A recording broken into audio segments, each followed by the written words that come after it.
مدینے کی گلیوں میں ہر طرف چہل پہل ہے۔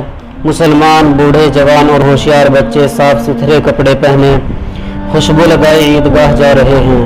مدینے کی گزرگاہیں اور راستے تکبیر و تحلیل کی صداؤں سے گونج رہے ہیں۔ ایک راستے سے خدا کے رسول صلی اللہ علیہ وآلہ وسلم بھی عید کی نماز پڑھنے کے لیے عیدگاہ کی طرف ذرا تیز تیز جا رہے ہیں۔ چلتے چلتے ایک جگہ بے اختیار آپ صلی اللہ علیہ وآلہ وسلم رک جاتے ہیں۔ مدینے کے کچھ بچے بڑی بے فکری سے اچھے اچھے کپڑے پہنے خوش و خرم کھیل رہے ہیں۔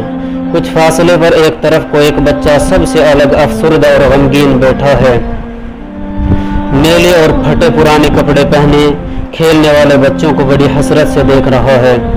خدا کے رسول صلی اللہ علیہ وآلہ وسلم اس مصیبت زدہ لڑکے کے پاس پہنچے، اس کے سر پر پیار سے ہاتھ پھیرا اور فرمایا، بیٹا تم نہیں کھیلتے، تم نے کپڑے نہیں بدلے، بیٹا تم اتنے غمگین اور افسردہ کیوں ہو؟ بچے نے سر اٹھا کر دیکھا اور جلدی سے نگاہیں نیچی کر لی۔ ہمدردی اور پیار کا برتاؤ دیکھ کر بے اختیار بچے کے آنسو بہنے لگے، مگر اس نے ضبط کیا اور ٹالتے ہوئے جواب دیا، کوئی بات نہیں۔ بچے نے لمبی سانس لی اور بولا، میری قسمت میں خوشی اور کھیل کہاں، میں تو غم کھانے کے لیے ہی پیدا کیا گیا ہوں، اور پھوٹ پھوٹ کر رونے لگا۔ بچے کو روتا دیکھ کر رحمت عالم صلی اللہ علیہ وآلہ وسلم کا دل بھر آیا۔ آپ صلی اللہ علیہ وآلہ وسلم کی آنکھوں میں بھی آنسو تیرنے لگے۔ لڑکے کو گلے سے چمٹا لیا اور فرمایا، بیٹا بتاؤ تو صحیح تمہیں کیا دکھ پہنچا ہے، تم پر کیا مصیبت آ پڑی ہے، آخر تم اتنے افسردہ کیوں ہو؟ آپ میری مصیبت کی داستان سن کر کیا کریں گے؟ میں ایک یتیم بچہ ہوں، میرا باپ نہیں ہے، اور میری ماں، یہ کہتے ہوئے بچے کی آواز حلق میں گھٹنے لگی اور وہ اپنا جملہ پورا نہ کر سکا۔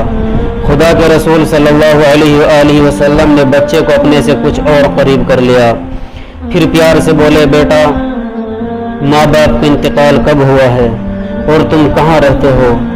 میرا باپ ایک جنگ میں خدا کے دشمنوں سے لڑتے لڑتے شہید ہو گیا۔ میری ماں خدا کا شکر ہے زندہ ہے، لیکن انہوں نے دوسری شادی کر لی، اور میرے باپ کا چھوڑا ہوا سامان لے کر اپنے گھر چلی گئی، اور میں بھی خوشی خوشی اپنی ماں کے ساتھ گیا، مگر کچھ ہی دن وہاں رہا تھا کہ میرے دوسرے باپ مجھ سے خوش نہ رہ سکے اور مجھے گھر سے نکال دیا۔ اب نہ میرا کوئی گھر در ہے اور نہ کوئی اور سرپرست، اب مجھ پر ترس کھانے والا کوئی نہیں، میرا کوئی بھی تو نہیں۔ لڑکے کی ہچکی بندھ گئی، میری امی بھی تو کچھ نہیں کرتی، انہیں تو مجھ سے بڑا پیار تھا، مگر وہ مجبور ہیں، ان کے بس میں کیا ہے، اور اب وہ کچھ نہیں کر سکتی۔ بچے کا حال سن کر اور اسے اس طرح رزار و قطار روتے دیکھ کر رحمت عالم صلی اللہ علیہ وآلہ وسلم کی آنکھیں بھی بے اختیار بہہ پڑی۔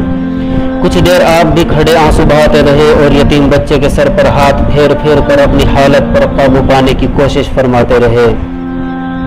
پھر نہایت پیار و محبت کے ساتھ اس بچے سے کہا، بیٹا کیا تم یہ پسند کرو گے کہ محمد صلی اللہ علیہ وسلم تمہارے باپ ہوں، عائشہ تمہاری ماں، فاطمہ تمہاری بہن ہوں، اور حسن حسین تمہارے بھائی ہوں؟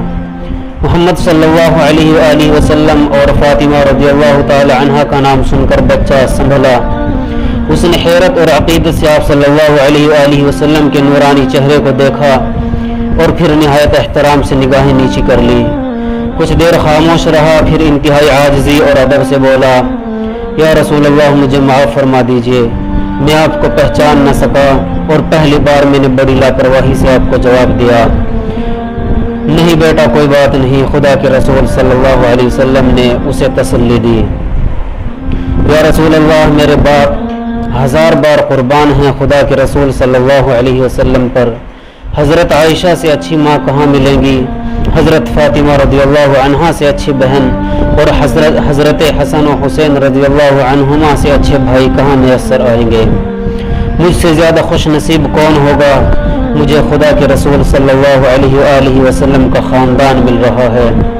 یا رسول اللہ میں دل و جان سے آپ کی خدمت کروں گا، کبھی آپ کو ذرا دکھ نہ دوں گا۔ لڑکا کہتا رہا اور اس کی آنکھوں میں خوشی کے آنسو تیرتے رہے۔ یتیموں کے والی صلی اللہ علیہ وآلہ وسلم نے لڑکے کا ہاتھ پکڑا، اسے اپنے گھر لائے اور حضرت عائشہ رضی اللہ عنہا سے فرمایا، لو عائشہ، خدا نے عید کے دن تمہیں ایک بیٹا دیا ہے، لو اپنے بیٹے کو نہلا دھلا کر کپڑے پہناؤ۔ اور عائشہ کا چہرہ خوشی سے کھل اٹھا۔ یہ لڑکا آخر وقت تک خدا کے رسول صلی اللہ علیہ وآلہ وسلم کی خدمت میں رہا۔ آخر رسول خدا صلی اللہ علیہ وآلہ وسلم کی رخصت کا وقت آ پہنچا اور آپ صلی اللہ علیہ وسلم دنیا سے تشریف لے گئے۔ اس لڑکے کا برا حال تھا، اس کی ہچکی بندھی ہوئی تھی، وہ غم سے نڈھال تھا اور کہتا تھا آج میں یتیم ہو گیا۔